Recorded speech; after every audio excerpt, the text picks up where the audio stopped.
Yes sir, अभी आ रही है आवाज आपको? अभी आवाज आ रही है?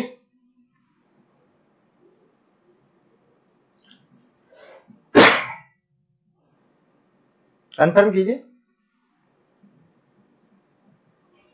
आर्थिक समीक्षा 25-26 के अनुसार 24-25 में, कब 24-25 में प्रचलित कीमतों पर सकल स्थायी पूंजी निर्माण जो ग्रोस आपकी फिक्स कैपिटल जो है उसके निर्माण में निजी क्षेत्र का कंट्रीब्यूशन कितना था, निजी क्षेत्र का कंट्रीब्यूशन जो है हिस्सेदारी कितनी थी। तो निजी क्षेत्र की जो हिस्सेदारी है वो आपकी 77.97% थी और गवर्नमेंट की जो हिस्सेदारी थी आपकी वो कितनी थी, 22.3% हिस्सेदारी है वो गवर्नमेंट की थी जी। Thank you. नेक्स्ट क्वेश्चन आपका है सकल स्थायी पूंजी निर्माण किस आधार पर मापा जाता है। जो सकल स्थायी पूंजी निर्माण का जो कैलकुलेशन हर साल किया जाता है, आर्थिक समीक्षा में इसके बारे में पूरी डिटेल दी जाती है, तो किस आधार पे उसको मापा जाता है, किस आधार पे उसको मापा जाता है। तो सकल स्थायी पूंजी निर्माण जो है वो किस आधार पे मापा जाता है, उत्पादनकर्ता द्वारा सर्जित संपत्तियों से निस्तारित परिसंपत्तियों को घटाकर, किसके द्वारा, उत्पादनकर्ता द्वारा सर्जित परिसंपत्तियों से निस्तारित परिसंपत्तियों को घटाकर, कि जो कुछ भी उसने सर्जित की है कैपिटल उसमें से जो डेप्रिसिएट हो गई उनको माइनस करने के बाद में जो वैल्यू बचेगी, जो हटा दी गई है मार्केट से या इंडस्ट्री से, जिस आपको कैपिटल को हटा दिया गया है, जिस मशीनरी को हटा दिया गया है, उसको माइनस करने के बाद में जो बचेगा वो आपका सकल स्थायी पूंजी निर्माण की। जैसे अगर 800 करोड़ की मान लो पिछले साल अपने सब जो थी कैपिटल थी उसमें से 200 करोड़ की नई जोड़ी, ठीक है, इसमें से 50 करोड़ की आपने हटा दी, 50 करोड़ की पुरानी मशीनरी के जो है आपकी उसको हटा दी, तो आपका कितना बचा, 950 करोड़ का जो है वो इस साल का सकल पूंजी निर्माण जो है वो आपका है। मींस की जो नया ऐड करने के बाद में जो पुरानी को आपने हटाया उसको माइनस करने के बाद में जो वैल्यू आएगी कि सर्जित परिसंपत्तियों में से निस्तारित कर दी गई है उनको हटाने के बाद में जो वैल्यू आएगी वो आएगी आपकी जीएफसीएफ, सकल स्थायी पूंजी निर्माण। नेक्स्ट आपका है राजस्थान के सकल स्थायी पूंजी निर्माण में विभिन्न क्षेत्रों के योगदान का घटते हुए क्रम में सही क्रम कौन सा है, क्योंकि हर सेक्टर में कैपिटल जो है वो बनती है, हर सेक्टर में कैपिटल की रिक्वायरमेंट होती है, लेकिन इसका सबसे ज्यादा किसमें, उसके हिसाब से घटते हुए क्रम में आपको इसको अरेंज करना है कि सबसे ज्यादा किस क्षेत्र की, उसके बाद में सेकंड कौन से क्षेत्र का उसका है वो नंबर आएगा, किसमें, सकल स्थायी पूंजी निर्माण में कौन कौन से सेक्टर का कितना कंट्रीब्यूशन, उसको घटते हुए क्रम में ज्यादा से कम की ओर आपको अरेंज करना है।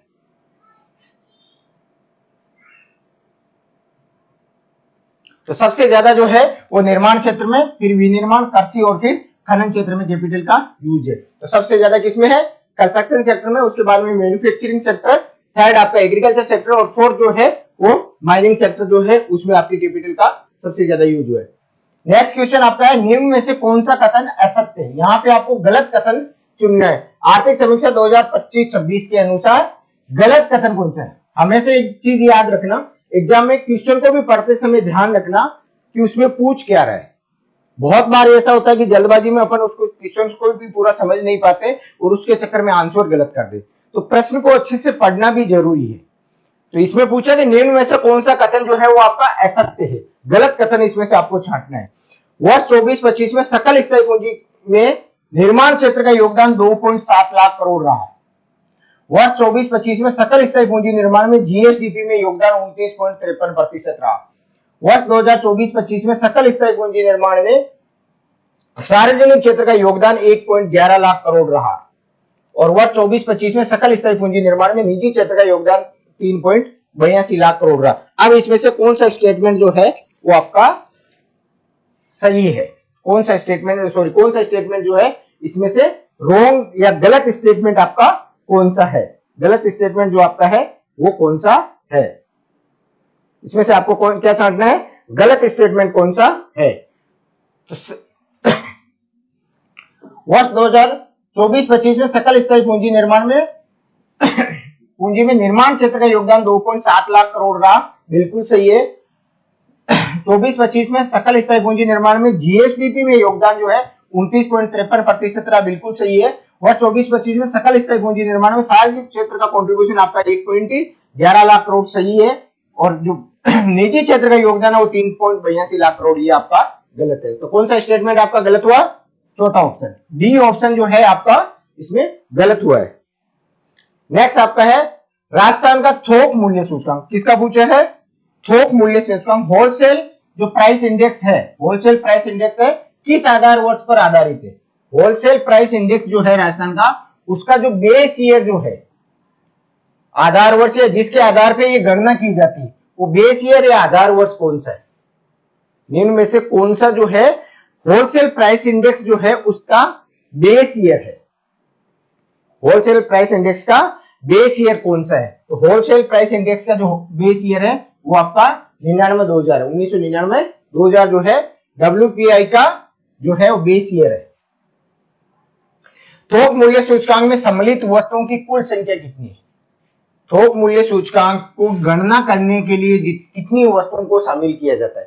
थोक मूल्य सूचकांक की जो गणना की जाती है उसमें कितनी वस्तुओं को शामिल किया गया, कितनी वस्तुओं की प्राइस को ऐड करके उसके आधार पे उसकी जो है WPI की या होलसेल प्राइस इंडेक्स का जो कैलकुलेशन है वो किया जाता है। तो कुल कितनी है? 154 जो है वो आइटम्स को इसमें इंक्लूड किया जाता है WPI के कैलकुलेशन के लिए। कितने? 154 आइटम्स को।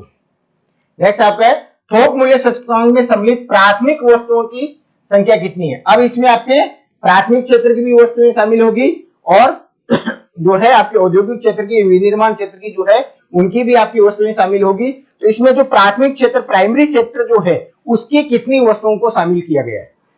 जो आप WPI का जो कैलकुलेशन करने के लिए 154 टोटल आइटम्स को यूज किया जाता है, उन आइटम्स में प्राइमरी सेक्टर या प्राथमिक क्षेत्र जो है, प्राथमिक वस्तुएं जो है, प्राइमरी आइटम्स जो है वो कितने शामिल किए गए? कितने प्राइमरी आइटम्स या कितनी वस्तुएं प्राथमिक वस्तुएं है वो आपको इसमें बताना कि प्राथमिक वस्तुएं कितनी है। 75 जो है वो आपकी प्राथमिक वस्तुएं कितनी है? 75 जो है आपकी प्राथमिक वस्तुएं हैं। निम्न में से कौन सा कथन सत्य है? यहां पे पूछा आपको कि सत्य कथन कौन सा, सही स्टेटमेंट जो है इनमें से कौन सा है? 2025-26 में थोक मूल्य सूचकांक 399.13 रहा। वर्ष 24-25 के मुकाबले 25-26 में थोक मूल्य सूचकांक में 1.13% की वृद्धि हुई। थोक मूल्य सूचकांक में 154 वस्तुएं सम्मिलित है। अब यहाँ पे आपको देखना है कि इसमें से कौन से इन तीनों स्टेटमेंट में से जो है वो सही या सत्य स्टेटमेंट है। कौन सा स्टेटमेंट जो आपका है वो सही है? 1 व 2 या 2 व 3 या 1 2 व 3 तीनों या केवल 1 व 3, इनमें से कौन सा स्टेटमेंट आपका सही है? 25-26 में थोक मूल्य सूचकांक 399.13 रहा, बिल्कुल सही है। 24-25 के मुकाबले 25-26 में थोक मूल्य सूचकांक में 1.13% की वृद्धि दर्ज की गई, बिल्कुल सही है। थोक मूल्य सूचकांक में 154 वस्तुएं शामिल है, बिल्कुल सही है, जिसमें से 75 आपकी प्राथमिक क्षेत्र की वस्तुएं, प्राथमिक वस्तुएं शामिल है। तो आपके तीनों के तीनों स्टेटमेंट जो है वो सही है। तीनों स्टेटमेंट आपके सही है कि WPI सूचकांक जो है वो आपका कितना था? 399.13, उसकी ग्रोथ रेट 1.13 और टोटल 154 जो है आइटम्स इसमें सम्मिलित किए जाते हैं WPI के कैलकुलेशन में। नेक्स्ट आपका है उपभोक्ता मूल्य सूचकांक। कंज्यूमर प्राइस इंडेक्स जो होता है किस प्रकार की वस्तुओं और सेवाओं को मापने के लिए तैयार किया जाता है? कंज्यूमर प्राइस इंडेक्स या उपभोक्ता मूल्य सूचकांक जो है वो किस प्रकार की वस्तुओं का मूल्य मापने के लिए यूज किया जाता है? WPI जो यूज किया जाता है वो खुदरा मूल्य को मापने के लिए, होलसेल प्राइस को मापने के लिए होता है, और कंज्यूमर प्राइस इंडेक्स जो आपका है वो खुदरा मूल्य को मापने के लिए होता है, सॉरी। और जो WPI है वो होलसेल प्राइस को जो है वो थोक मूल्य को मापने के लिए यूज किया जाता है, और CPI जो है वो खुदरा मूल्य या रिटेल प्राइस जो होती है उसको मापने के लिए यूज किया जाता है। नेक्स्ट आपका उपभोक्ता मूल्य सूचकांक CPI का आधार वर्ष कौन सा है? कंज्यूमर प्राइस इंडेक्स की जो कैलकुलेशन की जाती है, जैसे होलसेल WPI की अपन गणना कर रहे हैं, WPI के लिए आधार वर्ष जो है आपका 99-2000 है। तो यहाँ पे इसने पूछा कि CPI का कंज्यूमर प्राइस इंडेक्स जो है उसका जो है आधार वर्ष या किस आधार वर्ष के किस बेस के आधार पे, कौन से साल के आधार पे उसकी गणना की जाती है, उसका बेस ईयर कौन सा है? तो CPI का जो बेस ईयर है वो आपका 2016 है। कौन सा CPI का? कंज्यूमर प्राइस इंडेक्स की कैलकुलेशन के लिए 2016 के ईयर को आधार वर्ष मानकर उसके आधार पे करंट प्राइस की जो है वो गणना की जाती है और उसके आधार पे इंडेक्स को तैयार किया जाता है। WPI की अगर इंडेक्स को तैयार करना है तो उसके लिए जो बेस ईयर जो है वो है 1999-2000, 1999-2000 के वर्ष को 100 मानकर उसके आधार पर करंट ईयर के प्राइस की कैलकुलेशन या गणना की जाती है। यह है आपके लिए स्पेशल होली के ऊपर स्पेशल स्कीम ऑफर। होली आ रही है अब 2 दिन बाद में, तो उस रंगों के त्योहार पे आपको होली स्पेशल ऑफर जो है वो दिया जा रहा है। कितना? 23%। कितना? 23% जो है वो आपको इसके ऊपर होली के ऊपर डिस्काउंट दिया जा रहा है, 23%। 1 मार्च से 7 मार्च तक ये एप्लीकेबल रहेगा। कूपन कोड जो है होली 23 होली 23। अभी आपने क्वेश्चन पूछा था कि कूपन कोड नहीं काम कर रहा है या नहीं लग रहा है, तो इसके लिए अगर आपको कोई भी इश्यू आ रहा है कूपन कोड यूज करने में, तो आप हेल्पलाइन नंबर पे आप संपर्क करके और उससे आप डिटेल ले सकते हैं। कोई भी परेशानी हो आपको एप्लीकेशन से रिलेटेड या ऑफर से रिलेटेड या कोड से रिलेटेड, तो आप हेल्पलाइन नंबर पर संपर्क कर सकते हो, आपको इमीडिएटली उसका सोल्यूशन है वो दिया जाएगा। तो इसलिए किसी भी तरह की कोई परेशानी है तो आप हेल्पलाइन नंबर पर कॉल कर लीजिए। हेल्पलाइन नंबर आपको यहाँ पे भी दिया गया है, इसके साथ साथ में आपको एप्लीकेशन के अंदर भी आपको हेल्पलाइन नंबर मिलेगा, वहां से भी आप संपर्क कर सकते हैं। इसलिए किसी भी तरह की कोई भी परेशानी आपको नहीं आएगी। अगर कोई परेशानी आ रही है तो आप इस पे संपर्क कर लीजिए। तो ये होली के ऊपर स्पेशल ऑफर जो है आप इसका बेनिफिट्स ले सकते हैं। सभी कोर्सेज जो भी है मैया पाठशाला पे अवेलेबल, सभी कोर्सेज पे ये ऑफर आपके एप्लीकेबल है। तो जितना जल्दी हो सके उतना आप अपना बेनिफिट लीजिए और इसके साथ साथ में अपनी जो तैयारी जो चल रही है उसको और अच्छी तरह से और अच्छी कीजिए, ताकि आपका जो उद्देश्य है या जो आपने टारगेट निश्चित किया उस टारगेट को हासिल कर सको। नेक्स्ट आपका राजस्थान में औद्योगिक श्रमिकों के उपभोक्ता मूल्य सूचकांक। औद्योगिक श्रमिकों के उपभोक्ता मूल्य सूचकांक सीपीआई के लिए कौन से केंद्र है? अपने यहां से जो औद्योगिक श्रमिकों के लिए जो कंज्यूमर प्राइस इंडेक्स का कैलकुलेशन किया जाता है, उसके लिए अपने यहाँ से 3 सेंटर्स है, जिनके तीनों सेंटर्स के डाटा के आधार पे अपने यहाँ से जो है वो कैलकुलेशन करके और सीपीआई जो है औद्योगिक श्रमिकों के लिए जो है कंज्यूमर प्राइस इंडेक्स वो जारी किया जाता है। उसके लिए कौन कौन से सेंटर्स अपने है यहाँ से, तो अपने यहाँ से राजस्थान से अलवर, भीलवाड़ा और जयपुर जो है वो 3 सेंटर है। यहाँ के 3 सेंटर्स के डाटा लेकर जो है सीपीआई की कैलकुलेशन जो है वो की जाती है। नेक्स्ट आपका थोक मूल्य सूचकांक डब्ल्यूपीआई में सम्मिलित वस्तुओं में सर्वाधिक भारांकन किन वस्तुओं का है? सबसे ज्यादा, अब सबसे ज्यादा संख्याएं जो है, सबसे ज्यादा आइटम्स जो है वो प्राथमिक आइटम्स, प्राइमरी आइटम्स जो है वो है, लेकिन उनको जो वेटेज दिया गया है कि जो कैलकुलेशन के लिए जिसका यूज किया जाएगा उसमें जो वेटेज दिया गया, भार दिया गया उनको, वो सबसे ज्यादा किसका है?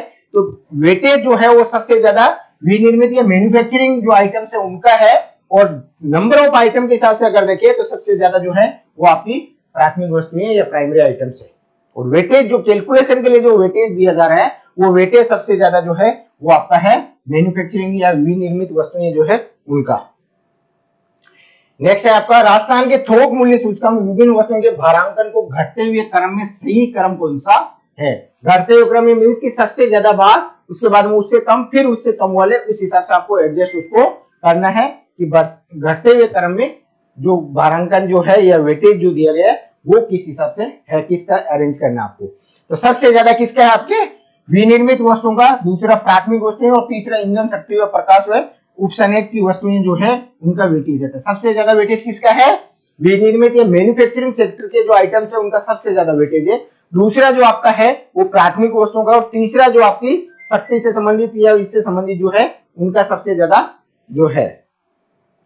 नेक्स्ट आपका है आर्थिक समीक्षा 25-26 के अनुसार सितंबर 2024 तक राजस्थान में कुल कितनी बैंक शाखाएं थी?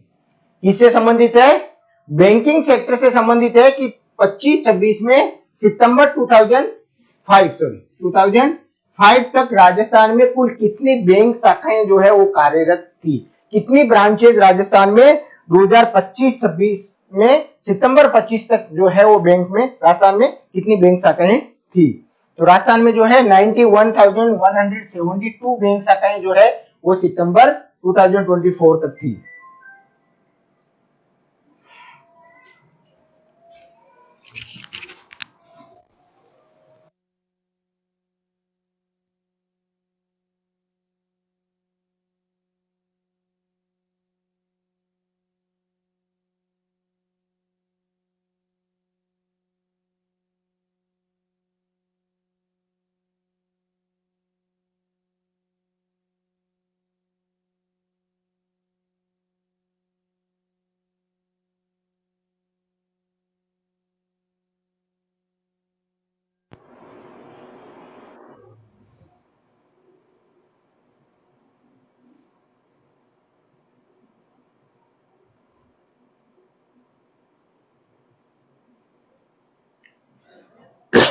सितंबर 2025 तक राजस्थान में कुल कितनी बैंक शाखाएं हैं?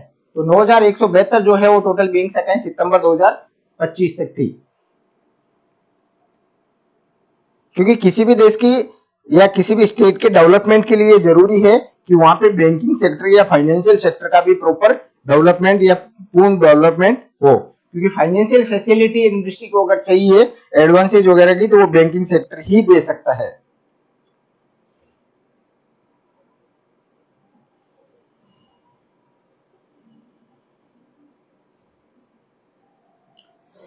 नेक्स्ट क्वेश्चन आपका है आर्थिक समीक्षा 25-26 के अनुसार सितंबर 2025 तक राजस्थान में ऋण जमा अनुपात कितना था? मींस की डिपॉजिट के अगेंस्ट में लोन कितना दिया गया था? ऋण जमा अनुपात मींस की जो डिपॉजिट आपके पास में बैंकों में अंदर है उस डिपॉजिट के अगेंस्ट में आपने वापस लोन कितना दिया है वो रहेगा आपका ऋण जमा अनुपात। तो वो आपका था 89.61% जो है वो ऋण जमा अनुपात था। मींस कि अगर 100 रुपए आपके पास में जमा है तो उसमें से आपने 89.61 रुपीज जो है वो आपने ऋण या लोन दिया है। नेक्स्ट आपका है इनमें से कौन सा सुमेलित नहीं है? गलत कौन सा इनमें से कौन सा सुमेलित नहीं है? आर्थिक समीक्षा 25-26 के अनुसार सितंबर 25 तक कुल जमा राशि में 9.75% की वृद्धि हुई। सितंबर 25 तक कुल ऋण राशि में 13.15% की वृद्धि हुई। सितंबर 25 तक ऋण जमा अनुपात 89.61 था। सितंबर 25 तक कुल बैंक शाखाएं जो आपकी है वो 9072 थी, 9072 थी। अब इसमें से कौन सा जो है वो सुमेलित नहीं है? गलत जो है इनमें से कौन सा है या असुमेलित है वो कौन सा है?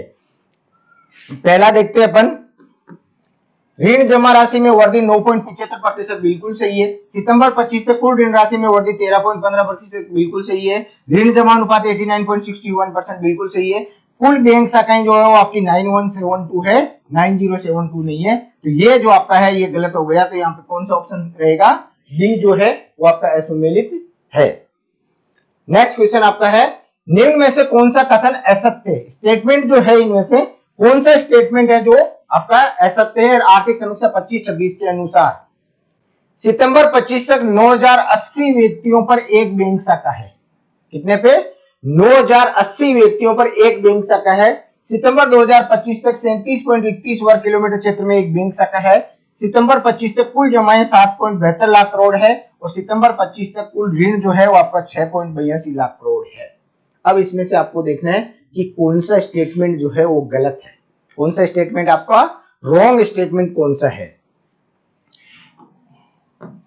सितंबर 25 तक 9000 व्यक्तियों पर एक बैंक शाखा, मींस कि आपके टोटल जो जनसंख्या है उसमें आपकी बैंक शाखाओं का भाग देने के बाद में जो आंसर आएगा वो होगा कि पर्टिकुलर जनसंख्या में कितने पार्ट पर एक बैंक शाखा है। तो 9080 व्यक्तियों के ऊपर आपकी एक बैंक शाखा जो है, एक ब्रांच है बैंक की, वो है। सेकंड आपका सितंबर 2025 तक 37.21 वर्ग किलोमीटर क्षेत्र में एक बैंक शाखा है। कि जो ज्योग्राफिकल एरिया के हिसाब से अगर अपन कैलकुलेशन निकालते हैं कि कितने किलोमीटर एरिया में शाखाएं हैं, सिटी में ज्यादा है, रूरल में नहीं है, तो इसलिए एवरेज जो आ रहा है वो आ रहा है कि 37.21 वर्ग किलोमीटर के दायरे में एक बैंक शाखा आपकी, एक ब्रांच है। तो ये स्टेटमेंट भी आपका सही है। सितंबर 25 तक कुल जमाएं जो है वो आपकी 7.72, जो टोटल डिपॉजिट जो आपके पास में है, जो बैंक में जो टोटल जमा जो है वो आपकी 7.72 लाख करोड़ है। ये भी आपका स्टेटमेंट सही है। सितंबर 25 तक जो कुल ऋण है वो 6.82 लाख करोड़ है। ये आपका स्टेटमेंट गलत है। तो आंसर क्या हो जाएगा? डी हो जाएगा। क्या आंसर हो जाएगा? डी आंसर हो जाएगा। नेक्स्ट आपका है आर्थिक समीक्षा 25-26 के अनुसार दिसंबर 2025 तक कुल कितने व्यावसायिक संवाददाता बिजनेस कॉरेस्पॉन्डेंट कार्यरत है? बिजनेस कॉरेस्पॉन्डेंट या व्यावसायिक संवाददाता वो होते हैं जो बैंक के बिहाफ पे लिमिटेड सेवाएं जो है वो पब्लिक को प्रोवाइड करवाते हैं, जहां पे बैंकिंग सेवाएं नहीं होती है। उन क्षेत्रों के अंतर्गत लिमिटेड जो है वो बैंकिंग सेवाएं कियोस्क के द्वारा बैंक के बिहाफ पे प्रोवाइड करवाई जाती है। जहां पे बैंक नहीं पहुंच पा रहा है या जिस एरियाज में बैंकिंग शाखाएं नहीं है उन एरियाज में इनके द्वारा सर्विस पहुंचाई जा रही है। लिमिटेड सर्विस है क्योंकि इनके लिए अकाउंट जो खोले जाते हैं वो जनधन वाले खाते ही, जिसका कहीं पे भी बैंक अकाउंट नहीं है, केवल उसी व्यक्ति का खाता खोला जा सकता है। लिमिटेड ये डिपॉजिट एक्सेप्ट कर सकते हैं, 30,000 रुपए पर अकाउंट पर डे ये है जमा स्वीकार कर सकते हैं, उतना ही ये आपको दे सकते, विड्रॉल करके दे सकते, इससे ज्यादा का वो विड्रॉल नहीं कर सकते। इसलिए लिमिटेड बैंकिंग सेवाएं, जिस क्षेत्र में बैंकिंग सेवाओं की पहुंच नहीं है उन क्षेत्र में लिमिटेड बैंकिंग सेवाएं देने के लिए व्यवसायिक संवाददाता है या बिजनेस कॉरेस्पॉन्डेंट जिनको बोलते हैं, अपने यहाँ पे लोकल लैंग्वेज में इनको क्या बोलते हैं, ई मित्र वाले जो होते हैं ना, ई मित्र वाले के भाई पैसे निकाल के कहाँ से लाने के, ई मित्र वाले से ले आओ। तो ई मित्र वाले के थ्रू वो जो ई मित्र लगा के उन लोगों ने भी बिजनेस कॉरेस्पॉन्डेंट की सेवाएं भी ले रखी है। सभी बैंकों ने लगभग बिजनेस कॉरेस्पॉन्डेंट की सेवाएं जो है वो प्रोवाइड करवा रहे हैं। तो बिजनेस कॉरेस्पॉन्डेंट का फाइनेंशियल इंक्लूजन में बहुत बड़ा योगदान है, क्योंकि जिन क्षेत्रों में बैंकिंग सेवाएं नहीं पहुंच पा रही थी उस क्षेत्र तक, उस एरिया तक इन लोगों ने बैंकिंग सेवाओं को पहुंचाने में बहुत महत्वपूर्ण योगदान दिया है। इसके साथ साथ में जो सोशल सिक्योरिटी जो है, सोशल सर्विसेज जो है, विशेष तौर से सोशल सिक्योरिटी जो सर्विसेज, इंश्योरेंस वाली जो गवर्नमेंट के द्वारा लॉन्च की गई थी प्रधानमंत्री जनधन योजना के थ्रू, प्रधानमंत्री सुरक्षा योजना और प्रधानमंत्री जीवन ज्योति योजना, उनको पहुंचाने में, लोगों तक पहुंचाने में सबसे बड़ा योगदान जो है वो बीसी चैनल का ही है, बिजनेस कॉरेस्पॉन्डेंट का ही है।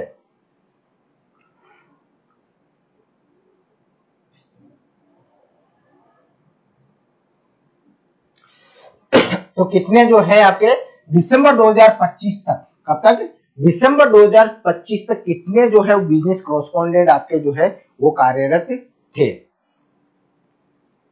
तो आपके 1,27,468 जो बिजनेस कॉरेस्पॉन्डेंट है वो सितंबर 2025 तक कार्यरत थे। दिसंबर 2025 तक कुल कितने प्रधानमंत्री जनधन खाते खुलेंगे। प्रधानमंत्री जनधन खाते जो है इसकी खासियत क्या है जनधन खातों की, कि पहला तो zero balance,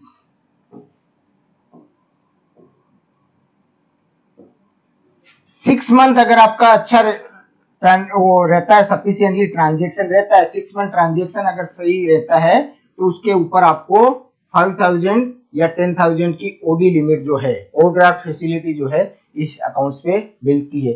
RuPay ATM card आपको इस पे जारी किया जाता है। कौन सा किया जाता है, RuPay ATM card. RuPay ATM card पे आपको 1 लाख रुपए का इंश्योरेंस कवर रहता है, एक्सीडेंटल इंश्योरेंस कवर रहता है। याद रखना बहुत सारी ऐसी स्कीम्स होती है जिन पे एक्सीडेंटल डेथ बेनिफिट्स होता है, लेकिन लोगों को उसकी जानकारी नहीं होने के अभाव में उसका बेनिफिट्स नहीं ले सकते। आज की डेट में अगर आप पे सिंपल सी चीज पहुंचे तो प्रधानमंत्री सुरक्षा बीमा योजना जो है वो 20 रुपए का प्रीमियम आपको उसमें लेते हैं। दुर्घटना एक्सीडेंटल बीमा रहता है उसमें कितने का, 2 लाख का। अगर किसी की भी 70 ईयर की एज तक, 70 ईयर की एज तक का कोई व्यक्ति है, 20 रुपए सालाना पे करके वो एक्सीडेंटल इंश्योरेंस कवर 2 लाख रुपए का ले सकता है। अगर एक्सीडेंटली डेथ होती है तो उसको 2 लाख रुपए मिलेंगे। और प्रीमियम कितना है, only 20 rupees, 1.60 rupees per month. कोई ज्यादा प्रीमियम नहीं, बिल्कुल नॉमिनल प्रीमियम है। बट लोगों को जागरूकता नहीं होने के कारण इसका भी बेनिफिट बहुत सारे लोग नहीं ले पाते। कुछ ऐसे भी होते हैं व्यक्ति जिनका बीमा होते हुए भी उनको जानकारी के अभाव में, फैमिली मेंबर्स को जानकारी के अभाव में वो कभी भी उसका बेनिफिट्स नहीं ले सकते। रुपे एटीएम कार्ड जो है जनधन खाते वाला, रुपे एटीएम कार्ड जो जनधन खाते का जो रुपे एटीएम कार्ड, अब इसमें भी दो तीन तरह के एटीएम कार्ड आते हैं। रुपे क्लासिकल कार्ड आता है, रुपे जनधन एटीएम कार्ड आता है और रुपे प्लेटिनम एटीएम कार्ड आता है। रुपे प्लेटिनम एटीएम कार्ड में 5 लाख का जो है इंश्योरेंस कवर होता है, एक्सीडेंटली डेथ बेनिफिट। और रुपे एटीएम कार्ड जो जनधन खाते वाला जो होता है उसमें आपको 1 लाख का इंश्योरेंस कवर रहता है।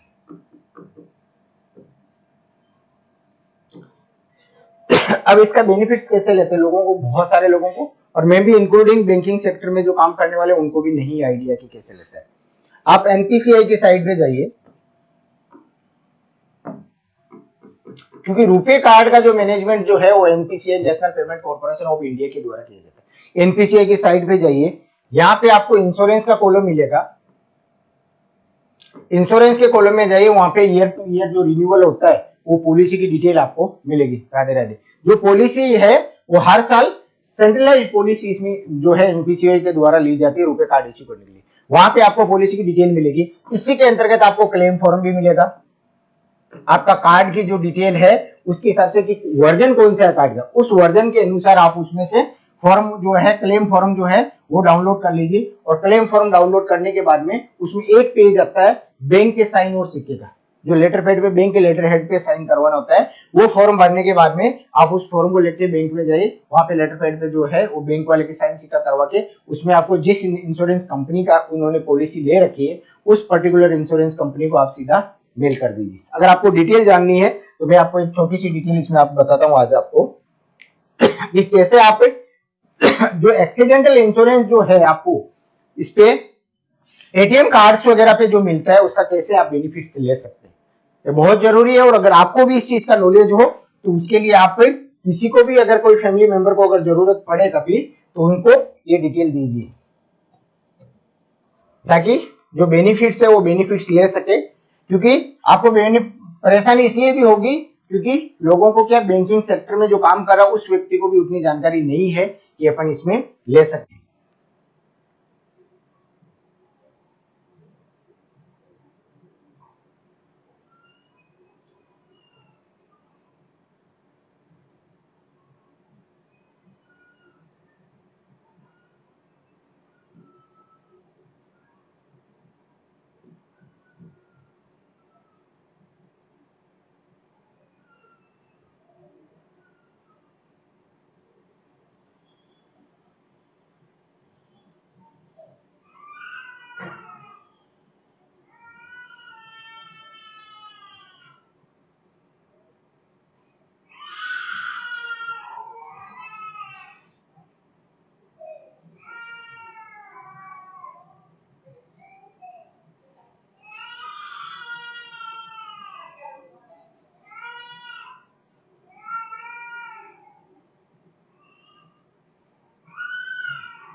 अब इसमें देखिए, आप एनपीसीआई की साइट पे जाके ये भी देख सकते हो कि आपने जो कार्ड वगैरह ले रखा है रुपए कार्ड, उसपे कौन कौन सी स्कीम्स जो है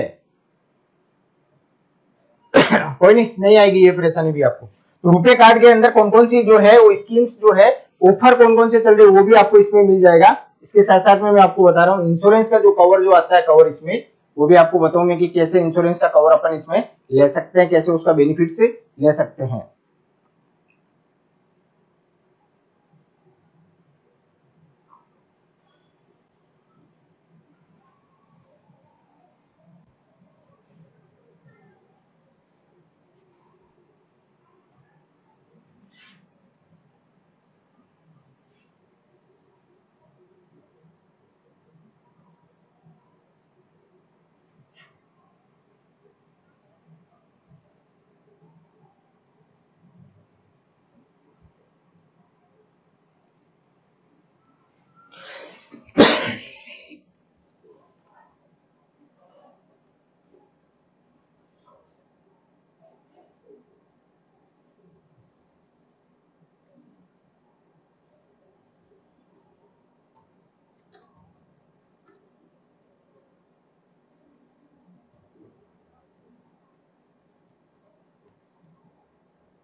ये आपका यहाँ पे रुपए इंश्योरेंस कवरेज प्रोग्राम जो है पीएमजेडीवाई कार्ड, उसके ऊपर जो रुपए इंश्योरेंस कवर जो आपका आता है वो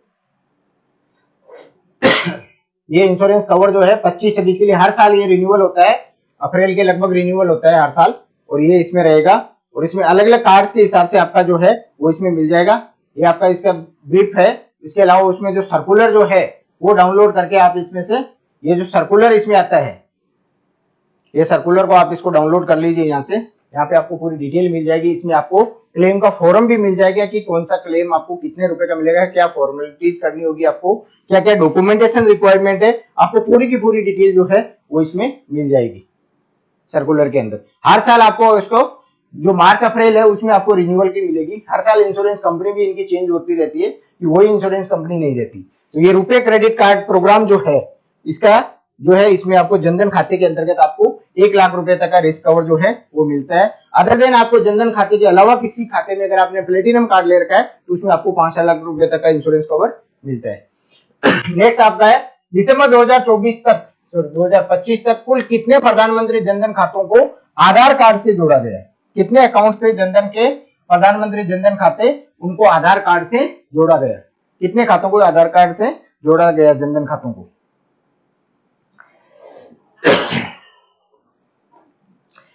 92.25% अकाउंट जो है उन अकाउंट्स को क्या है आधार कार्ड से जोड़ा गया। और आधार कार्ड से जोड़ने के पीछे कारण क्या है कि जो भी आपकी गवर्नमेंट बेनिफिट्स जो भी होते हैं उन बेनिफिट्स का डायरेक्ट जो आपको बेनिफिट्स मिलना चाहिए, फायदा जो मिलना चाहिए वो आपको आधार कार्ड जब सीडिंग होगा अकाउंट के साथ में तभी आप उसका बेनिफिट्स ले सकते हैं। जो डायरेक्ट बेनिफिट ट्रांसफर स्कीम या डीबीटी जिसको बोलते हैं, प्रत्यक्ष हस्तांतरण स्कीम, वो तभी आपको उसका पेमेंट मिलेगा उसके थ्रू जब आपका जो खाता है वो आधार कार्ड से जुड़ा होगा। किससे? आधार कार्ड से जुड़ा हुआ है। तो 92.25% जो है वो आपका उसमें होना चाहिए। बिल्कुल सही आपका आंसर विष्णु जी। आर्थिक समीक्षा 25-26 के अनुसार राजस्थान में सर्वाधिक वृद्धि दर किस क्षेत्र की रही प्रचलित कीमतों पे? अब आपके जो 3 सेक्टर जो आपके हैं अर्थव्यवस्था के कौन कौन से हैं? कृषि है, उद्योग है और तीसरा आपका सेवा क्षेत्र है। कौन सा है? सेवा क्षेत्र। अब इनमें से किस सेक्टर की जो ग्रोथ रेट है वो सबसे ज्यादा रही? सबसे ज्यादा जो ग्रोथ रेट है वो किस सेक्टर की रही? तो ग्रोथ रेट जो आपकी सबसे ज्यादा रही है वो किस सेक्टर की रही है? सेवा क्षेत्र की रही है प्रचलित कीमतों में। किसके आधार पे?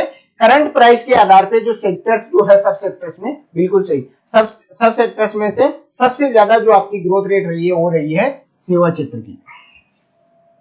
नेक्स्ट आपका वर्ष 2029 तक राजस्थान की अर्थव्यवस्था के लिए क्या लक्ष्य रखा गया है? जो राजस्थान की इकोनॉमी है उसके लिए 2029 के लिए क्या जो है वो टारगेट रखा गया है? बिल्कुल सही, सेवा सेक्टर।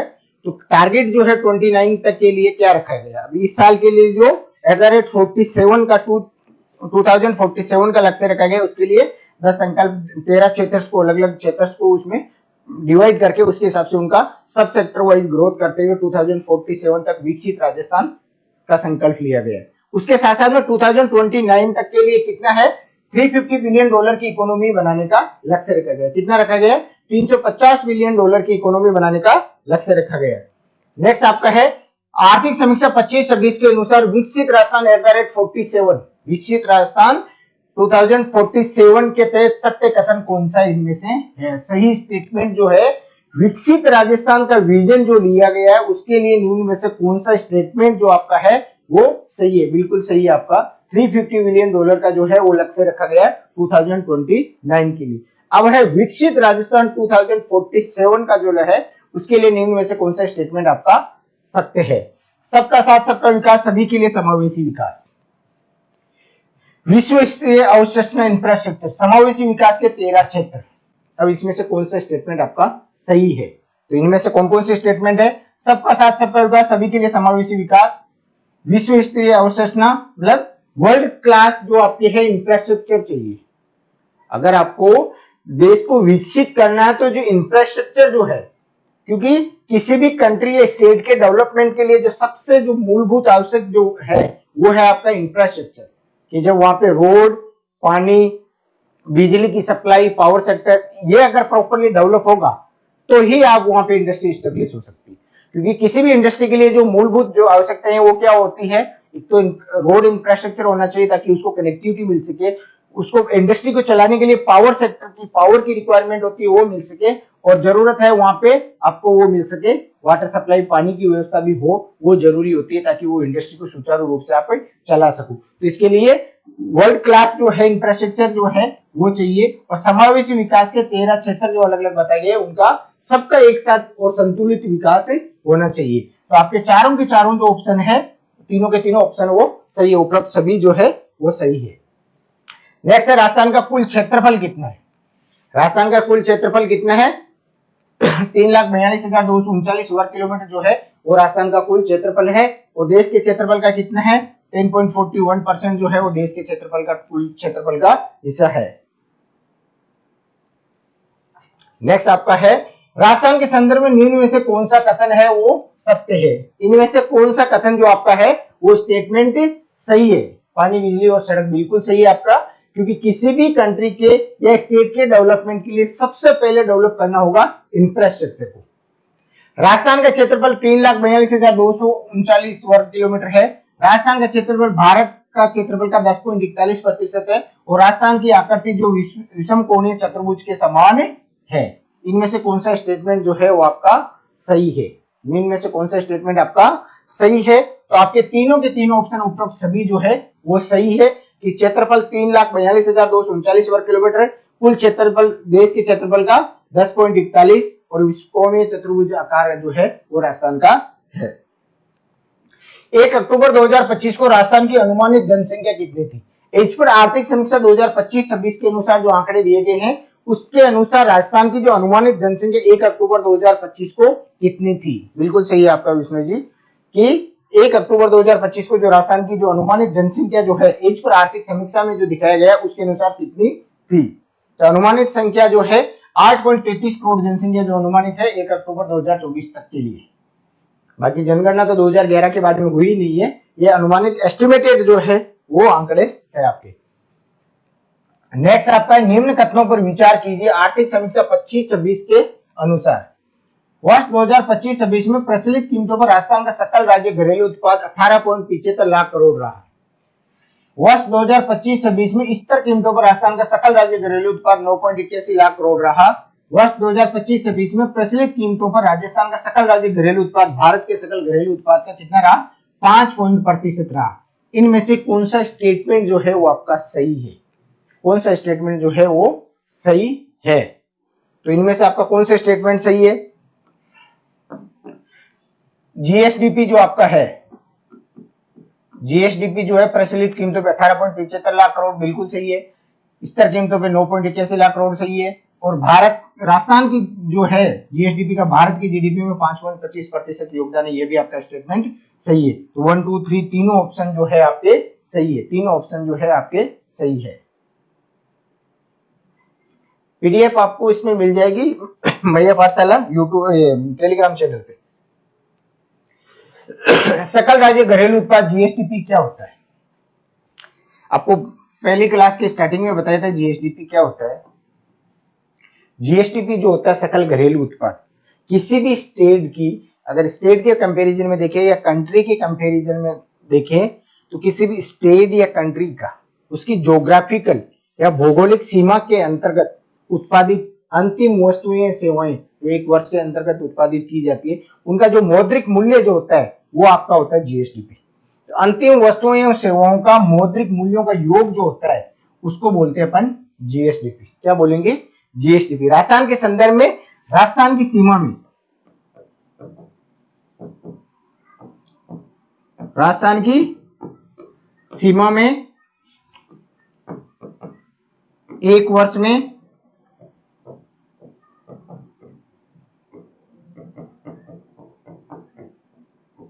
अंतिम वस्तुएं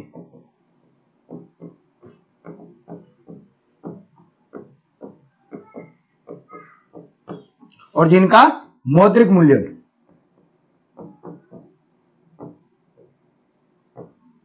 अंतिम वस्तुएं सेवाएं इसलिए कि जो वस्तुएं कौन सी होगी अंतिम वस्तुएं जिन वस्तुओं को फिर से मॉडिफाई नहीं किया जा सकता। राम राम जी, राम राम मीणा जी। कि जिस वस्तु को फिर से आप मॉडिफाई नहीं कर सकते उस वस्तु को अपन अंतिम वस्तुएं सेवाएं बोल सकते हैं जिनको फिर से और मॉडिफाई नहीं कर सकते। जैसे कोई अगर मशीनरी है, अगर किसी मशीन को आप इंस्टॉल कर रहे हो और उसको फिर से कुछ उस मॉडिफाई नहीं कर सकते, उसका एंड यूज ही आपको करना है, तो वो अंतिम वस्तु हो सकती है। लेकिन फिर से जैसे अगर गेहूं है, गेहूं का आटा पीसने के बाद में अगर आप उसको सीधी रोटी बना रहे हो तो वो अंतिम वस्तु की श्रेणी में आएगा। बट आप उसको ब्रेड बना के फिर से मॉडिफाई कर रहे हो तो वो आपकी फिर से रीसेल होगी, तो वो फिर आपकी अंतिम वस्तु आटा नहीं होकर वो ब्रेड आपकी अंतिम वस्तु होगी। अगर आटे का आप सीधा यूज कर पा रहे हो तो वो अंतिम वस्तु होगी, बट उसको फिर से मॉडिफाई करके और अगर आप फिर से यूज कर रहे हो तो वो फिर आपकी अंतिम वस्तु नहीं हो सकती। तो जीएसटीपी मींस या जीडीपी मींस की अगर राजस्थान के संदर्भ में अपन देखें तो राजस्थान की सीमा में एक वर्ष में अंतिम वस्तुओं एवं सेवाओं का जिसका मौद्रिक मूल्य हो उसको अपन जीएसटीपी की श्रेणी में मानेंगे। निम्नलिखित में से कौन सा शुद्ध राज्य घरेलू उत्पाद के बारे में सत्य कथन है? अब जीएसटीपी से आपको एनएसडीपी पे आना है। जीएसटीपी आपके पास में दिया हुआ है, सकल घरेलू उत्पाद दिया हुआ है, और इससे आपको कन्वर्ट करना है एनएसडीपी पे, शुद्ध पे आना है। सकल से शुद्ध पे अगर परिवर्तित करना है, सकल घरेलू उत्पाद जो है उसको शुद्ध घरेलू उत्पाद में अगर आपको परिवर्तित करना है, तो जो भी आप पर्टिकुलर एक वर्ष के लिए जो कैलकुलेशन आपने जीएसटीपी का किया है, उस जीएसटीपी को उत्पादित करने के लिए जो आपने मशीनरी का इस्तेमाल किया है, कैपिटल का जो इस्तेमाल किया है, मशीनरी का जो इस्तेमाल किया है, उस मशीनरी को इस्तेमाल करने के कारण उसकी वैल्यू में जो कमी आएगी, उसमें टूट फूट आएगी, उसको जो है उस को माइनस करने के बाद में जो आपकी वैल्यू बचेगी वो आपकी रहेगी शुद्ध घरेलू उत्पाद। मींस के सकल राज्य घरेलू उत्पाद में से मूल्यह्रास को माइनस करने के बाद में। और मूल्यह्रास किसको बोलते हैं कि किसी भी मशीनरी को इस्तेमाल करने के कारण उसकी वैल्यू में जो कमी आती है या टूट फूट जो भी होती है, उसको जो होता है पार्ट, उसको बोलते हैं अपन मूल्यह्रास। सकल राज्य घरेलू उत्पाद में से मूल्यह्रास को माइनस करने के बाद में एनएसडीपी आता है। सकल में से शुद्ध में परिवर्तित करने के लिए आपको हमेशा मूल्यह्रास को ही माइनस करना होता है। सी रहेगा इसमें सही ऑप्शन आपका। नेक्स्ट आपका निम्न में से कौन सा कथन सत्य है? इनमें से कौन सा कथन जो है वो आपका सत्य है? राजस्थान का क्षेत्रफल 3.42 लाख वर्ग किलोमीटर, 25-26 में जीएसटीपी 18.75 लाख करोड़ प्रचलित कीमतों पे, और जीएसटीपी की वृद्धि दर 10.24% रही प्रचलित कीमतों पे। तो इनमें से कौन सा स्टेटमेंट जो आपका है वो सही है? तो इनमें से कौन सा स्टेटमेंट आपका सही है? उपरोक्त सभी जो है आपके वो स्टेटमेंट जो आपके सही है कि जो आपका क्षेत्रफल 3.42 लाख वर्ग किलोमीटर, GSTP 18.75 lakh crore current price पे, और करंट प्राइस पे जो जीएसटीपी की ग्रोथ रेट है वो 10.24% है। राजस्थान में समावेशी विकास के कितने संकल्प है? जो समावेशी विकास जो है, संतुलित विकास जो है, रेगुलर जो विकास डेवलपमेंट का जो लक्ष्य रखा गया है, उस लक्ष्य के लिए कितने संकल्प जो है वो राजस्थान सरकार ने लिए है कि समावेशी विकास आपका हो सके और कंटिन्यूअसली डेवलपमेंट हो सके। तो उसके लिए कितने संकल्प है? 10 संकल्प लिए गए। कितने संकल्प लिए गए? 10 संकल्प लिए गए हैं। नेक्स्ट आपका राजस्थान में आर्थिक समीक्षा कौन प्रकाशित करता है? अब जो आर्थिक समीक्षा अभी अपन पढ़ रहे हैं, इस आर्थिक समीक्षा का जो प्रकाशन है वो किसके द्वारा ये किया जाता है? ये किसके द्वारा वो है जारी की जाती है? आर्थिक समीक्षा किसके द्वारा जारी की जाती है? आर्थिक समीक्षा, आर्थिक समीक्षा जो है वो आर्थिक व सांख्यिकी निदेशालय सांख्यिकी विभाग जयपुर के द्वारा हर साल हर वर्ष जो है वो बजट के टाइम में जारी की जाती है। जी बिल्कुल सही आपका। नेक्स्ट आपका निम्न में से कौन सा कथन असत्य है? यहां पे पूछा है कि आपको रॉन्ग स्टेटमेंट कौन सा आर्थिक समीक्षा 25-26 के अनुसार, इन स्टेटमेंट में से आपका कौन सा स्टेटमेंट जो है वो रॉन्ग है? वर्ष 25-26 में राजस्थान का जीएसटीपी 18.75 लाख करोड़ प्रचलित कीमतों, किसके आधार पे? करंट प्राइस के आधार पे। वर्ष 25-26 में राजस्थान का जीएसटीपी 9.82 लाख करोड़ स्तर कीमतों, किसके आधार पे? स्तर कीमतों के आधार पे। और वर्ष 2025-26 में राजस्थान की जीएसडीपी की वृद्धि दर 8.66% रही, किसके आधार पे? स्तर कीमतों के आधार पे। और वर्ष 2025-26 में राजस्थान की जीएसडीपी की वृद्धि दर रही 13.02% प्रचलित कीमतों पर। अब इसमें से कौन सा स्टेटमेंट जो है वो आपका गलत है?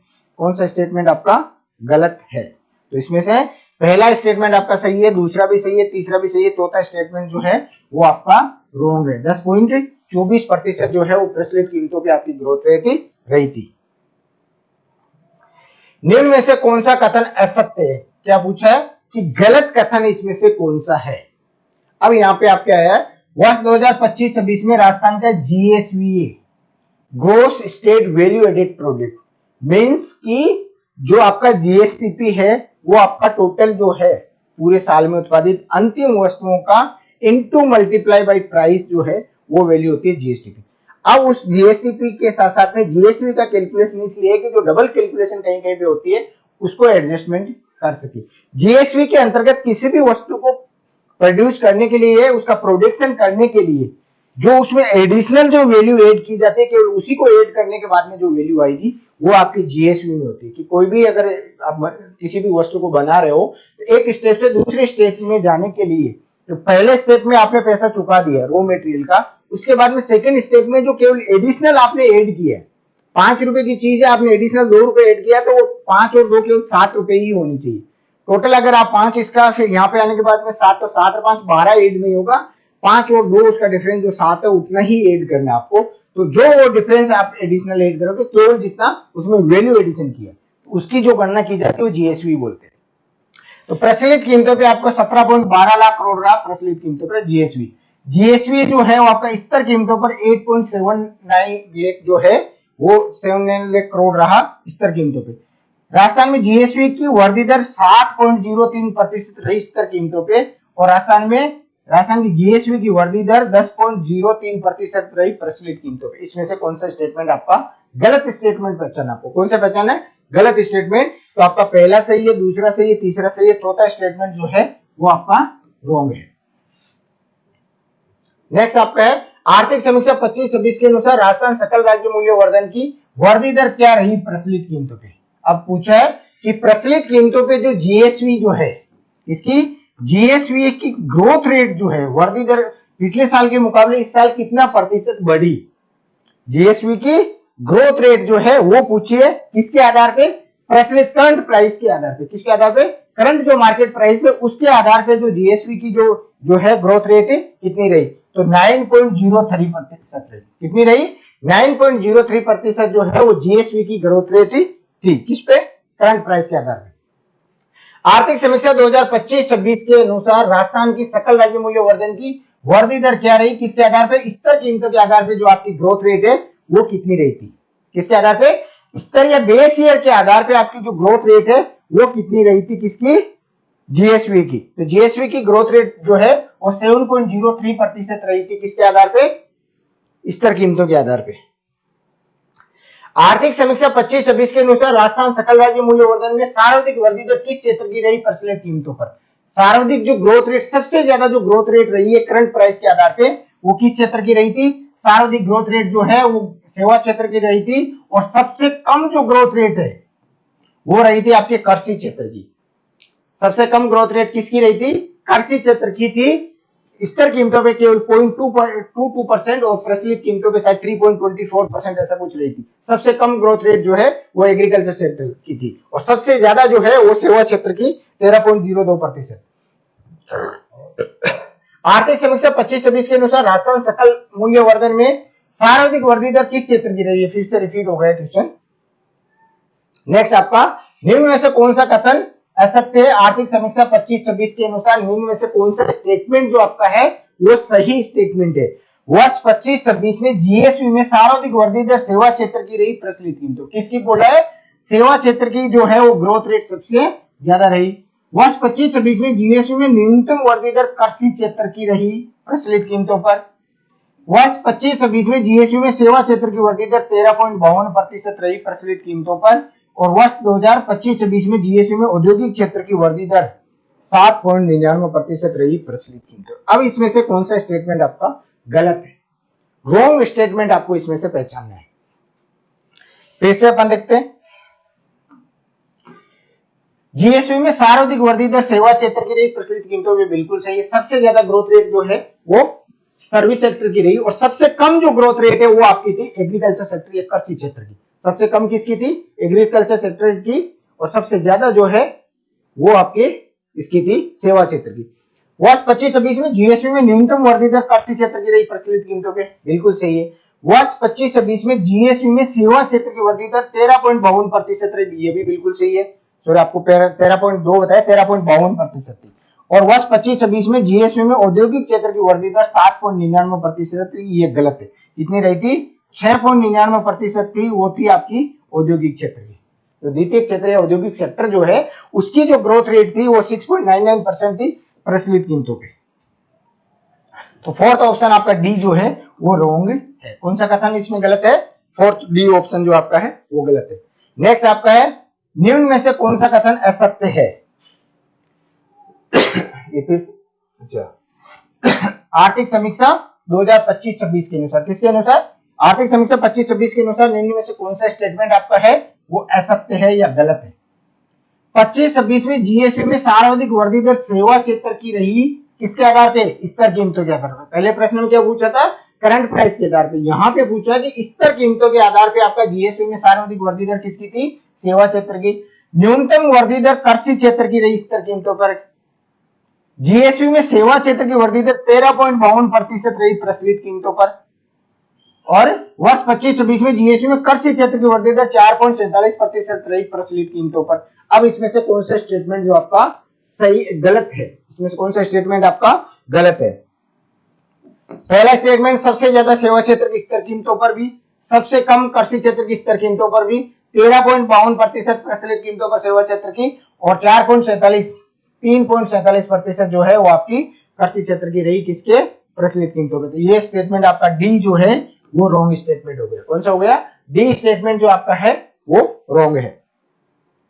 नेक्स्ट आपका है आर्थिक समीक्षा 25-26 के अनुसार सकल राज्य मूल्य वर्धन में क्षेत्रवार वृद्धि दर घटते हुए क्रम में सही क्रम कौन सा है प्रचलित कीमतों पर? जो सेक्टर्स का कंट्रीब्यूशन जीएसयू में है उसका घटते हुए क्रम में सही क्रम कौन सा है? सबसे ज्यादा किसका है? सबसे ज्यादा जो कंट्रीब्यूशन आपका जो है वो है सेवा क्षेत्र का। सब सेकंड जो है वो आपका सबसे ज्यादा कंट्रीब्यूशन किसका है? औद्योगिक क्षेत्र का। और सबसे कम जो कंट्रीब्यूशन है वो आपका कृषि क्षेत्र का। ये ऑप्शन आपका सही हो गया। घटते हुए क्रम में सही क्रम है जीएसयू में कंट्रीब्यूशन का, सेवा, उद्योग और कृषि क्षेत्र जो है उस हिसाब से कंट्रीब्यूशन आपका जीएसयू में कंट्रीब्यूशन है। नेक्स्ट आपका आर्थिक समीक्षा 25-26 के अनुसार सकल राज्य मूल्य वर्धन में क्षेत्रवार वृद्धि दर घटते हुए क्रम में सही है, किसके आधार पे? स्तर कीमतों के आधार पे। तो प्रचलित कीमतों पे और स्तर कीमतों पे दोनों पे ही आपका सेम ही है। सेवा क्षेत्र, द्वितीय क्षेत्र और प्राथमिक क्षेत्र या कृषि क्षेत्र जो है वो कंट्रीब्यूशन, सबसे ज्यादा कंट्रीब्यूशन सेवा का, फिर उद्योग का, और सबसे कम कंट्रीब्यूशन जो है वो एग्रीकल्चर सेक्टर का जो है वो सबसे कम कंट्रीब्यूशन है। नेक्स्ट आपका आर्थिक समीक्षा 25-26 के अनुसार वर्ष 24-25 में सकल जिला घरेलू उत्पाद घटते हुए क्रम में सही क्रम है। यह है आपका डिस्ट्रिक्ट वाइज। किसके आधार पे है? डिस्ट्रिक्ट वाइज जो आपका है उसके आधार पे आपको देखना है कि सबसे ज्यादा जो है वो कौन से डिस्ट्रिक्ट का जो है जीडीपी था, ग्रोस डिस्ट्रिक्ट डोमेस्टिक प्रोडक्ट जो है वो सबसे ज्यादा किस डिस्ट्रिक्ट का था। तो ये आपको इसके घटते हुए क्रम में देखना है, क्योंकि आजकल डिस्ट्रिक्ट वाइज के भी क्वेश्चंस अभी आपके पूछते हैं। अभी नेक्स्ट पिछला जो एपी का पेपर हुआ था असिस्टेंट प्रोफेसर का, उसमें इससे संबंधित प्रश्न भी आपके आया था। तो 93 में है सबसे ज्यादा जयपुर का है, सब उसके बाद अलवर, जोधपुर, अजमेर और भीलवाड़ा जो है इनका कंट्रीब्यूशन है। सबसे ज्यादा जयपुर, अलवर, जोधपुर, अजमेर और भीलवाड़ा। और अगर प्रति व्यक्ति आय की बात करें तो सबसे ज्यादा जो प्रति व्यक्ति आय जो है आपकी किसकी है? अलवर की। नेक्स्ट आपका आर्थिक समीक्षा 25-26 के अनुसार वर्ष 24-25 में जिलेवार प्रति व्यक्ति आय घटते हुए क्रम में सही क्रम कौन सा प्रचलित है? ये आ गया आपका प्रति व्यक्ति आय है उसका घटते हुए क्रम में आपके जो टॉप के 5 डिस्ट्रिक्ट है उसके बारे में आपको पूछा कि किसकी सबसे ज्यादा, उसके बाद में घटते हुए क्रम में आपको इसका देखना है। सबसे ज्यादा अलवर, जयपुर, जैसलमेर, राजसमंद और भीलवाड़ा। सबसे ज्यादा प्रति व्यक्ति आय किसकी है? आपके अलवर की, फिर जयपुर, फिर जैसलमेर, फिर राजसमंद और उसके बाद में भीलवाड़ा की। ये याद रखना क्योंकि इसके बारे में बहुत बार प्रश्न पूछते हैं, डिस्ट्रिक्ट वाइज भी पूछते हैं कि अगर आपको जीडीपी के आधार पे पूछ रहे तो सबसे ज्यादा जयपुर, अलवर, जोधपुर, अजमेर और भीलवाड़ा टॉप 5। और अगर प्रति व्यक्ति आय पूछे तो सबसे ऊपर अलवर, जयपुर, जैसलमेर, राजसमंद और भीलवाड़ा की। नेक्स्ट आपका है निम्नलिखित को सुमेलित कीजिए। आर्थिक समीक्षा 25-26 के अनुसार सकल राज्य मूल्य वर्धन में क्षेत्रवार वृद्धि दर प्रचलित कीमतों पर। क्षेत्रवार वृद्धि दर जो है वो आपको पूछिए प्रचलित कीमतों पर, इनको सम्मिलित कीजिए। प्राथमिक कृषि क्षेत्र, एक साइड क्षेत्र दिया गया, एक साइड उसकी ग्रोथ रेट दी गई। प्राथमिक या कृषि क्षेत्र, द्वितीय या औद्योगिक क्षेत्र, तृतीय या सेवा क्षेत्र। तो कृषि क्षेत्र की ग्रोथ रेट कितनी थी प्रचलित कीमतों पे? 3.47, औद्योगिक क्षेत्र की 6.99 और सेवा क्षेत्र की 13.52। तो क्या कौन सा स्टेटमेंट सही हो गया आपका? 1 2 3। कौन सा स्टेटमेंट सही हो गया आपका? 1 2 3। नेक्स्ट आपका है निम्नलिखित को सुमेलित कीजिए। आर्थिक समीक्षा 25-26 के अनुसार सकल राज्य मूल्यवर्धन में क्षेत्रवार वृद्धि दर किसके आधार पे? स्थिर कीमतों के आधार पे। किस पे? फिक्स्ड इनकम जो प्राइस है उसके आधार पे, या फिर आप बोल सकते हो बेस ईयर के आधार पे। एक साइड आपको क्षेत्र दिया गया है और एक साइड जो है आपको ग्रोथ रेट दी गई। प्राथमिक क्षेत्र, द्वितीय या औद्योगिक क्षेत्र और तृतीय या सेवा क्षेत्र। तो प्राथमिक कृषि क्षेत्र की वृद्धि दर कितनी थी? 0.22, औद्योगिक क्षेत्र की 7.02 और तृतीय क्षेत्र की 11.15% है, वो आपकी ग्रोथ रेट थी। तो इसमें सही ऑप्शन कौन सा हो गया आपका? 1 2 3 जो है वो आपका सही ऑप्शन है।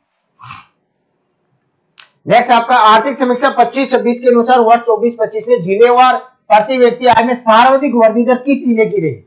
जो सबसे ज्यादा ग्रोथ रेट जो है वो प्रति व्यक्ति आय में कौन से जिले की रही? किसके आधार पे? प्रचलित कीमतों के आधार। सबसे ज्यादा जो ग्रोथ रेट है वो कौन से डिस्ट्रिक्ट की थी प्रचलित कीमतों के आधार पे? तो सबसे ज्यादा ग्रोथ रेट आपकी जैसलमेर की थी। किसकी थी? सबसे ज्यादा ग्रोथ रेट जैसलमेर की थी। और सबसे ज्यादा प्रति व्यक्ति आय अलवर की थी। और सबसे ज्यादा घरेलू उत्पाद था वो जयपुर का था। याद रखना, सबसे ज्यादा जीडीपी जो थी डिस्ट्रिक्ट वाइज में वो जयपुर की, सबसे ज्यादा प्रति व्यक्ति आय अलवर की, और सबसे ज्यादा ग्रोथ रेट प्रचलित कीमतों पे जैसलमेर की थी। तीनों को याद रखना, प्रति व्यक्ति आय अलवर, जीडीपी में आपका जयपुर, और ग्रोथ रेट जो प्रति व्यक्ति आय है उसमें आपका जैसलमेर। नेक्स्ट आपका है आर्थिक समीक्षा 25-26 के अनुसार वर्ष 24-25 में सकल जिला घरेलू उत्पाद में सर्वाधिक वृद्धि दर किस जिले की रही प्रचलित कीमतों पे? अब यहाँ पे पूछा है आपकी जो जीडीपी थी, आपकी ग्रॉस डिस्ट्रिक्ट डोमेस्टिक प्रोडक्ट जो था उसकी ग्रोथ रेट की, प्रति व्यक्ति आय सबसे ज्यादा ग्रोथ रेट किसकी थी? जैसलमेर की। लेकिन जिला घरेलू उत्पाद जो है उसमें सबसे ज्यादा ग्रोथ रेट किसकी थी? वो थी आपके, वो भी जैसलमेर की। किसकी थी? जैसलमेर की। तो ग्रोथ रेट दोनों में जैसलमेर आगे था, जीडीपी का ओवरऑल में जयपुर आगे है, और प्रति व्यक्ति आय में आपका अलवर टॉप पे है।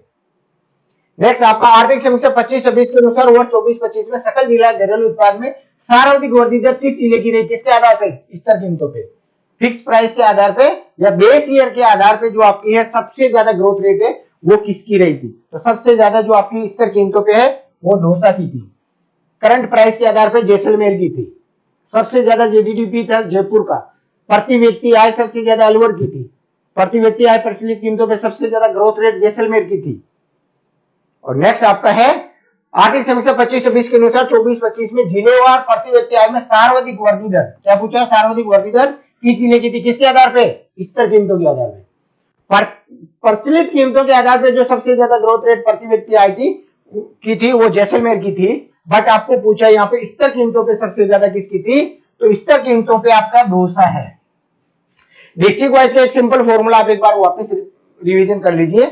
सबसे ज्यादा सकल जिला घरेलू उत्पाद जयपुर, सबसे ज्यादा प्रति व्यक्ति आय अलवर, सबसे ज्यादा ग्रोथ रेट प्रचलित कीमतों पे जैसलमेर जिला सकल घरेलू उत्पाद में, सबसे ज्यादा प्रति व्यक्ति आय ग्रोथ रेट प्रचलित कीमतों पे जैसलमेर, सबसे ज्यादा प्रति व्यक्ति आय ग्रोथ रेट स्तर कीमतों पे दौसा, और सबसे ज्यादा वो सर्वाधिक या सबसे ज्यादा वृद्धि दर आर्थिक ग्रोथ रेट जो है किसके? स्तर कीमतों के आधार पे सकल घरेलू उत्पाद की, वो दौसा।